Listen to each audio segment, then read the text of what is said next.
Dans le cadre du positionnement du Maroc au niveau international, suite aux évolutions qu'ont connues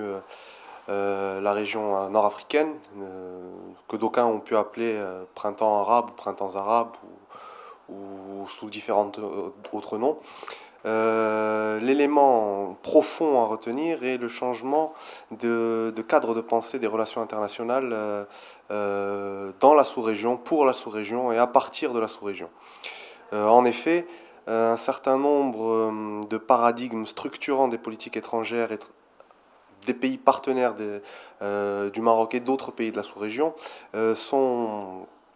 profondément été modifiés. Et la conséquence en est une nouvelle donne des rapports diplomatiques entre les pays de la région et les pays partenaires étrangers. La source de cette nouvelle donne est entre autres la légitimation des gouvernants et des gouvernements et de façon générale des preneurs de décision en matière de politique étrangère. À ce titre, cette légitimation qui renforce la prise de décision à l'international et se basant sur un fondement interne, de légitimation interne, n'est-ce pas, permet en quelque sorte de retourner la théorie de la paix démocratique longtemps prônée par certains acteurs ou certaines diplomaties étrangères, selon laquelle le développement et l'encouragement des sociétés démocratiques permettrait l'instauration d'une relation de collaboration qui, dans les faits, se traduisait généralement par un alignement politique et diplomatique sur les positions des puissances dites du Nord. On voit aujourd'hui, par certains exemples, notamment l'exemple égyptien,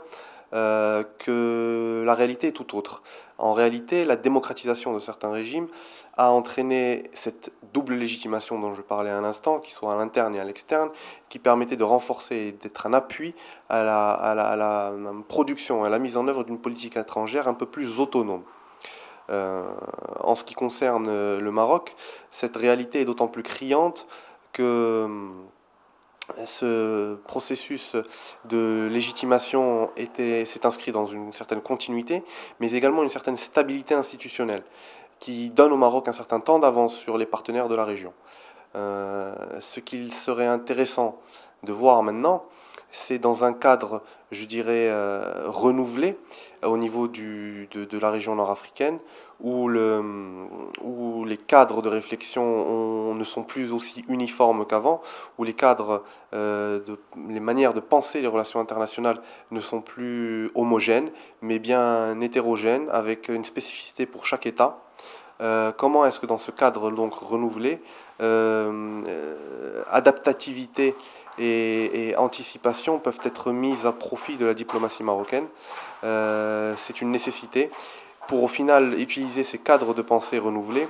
au service de l'amélioration de la diplomatie marocaine.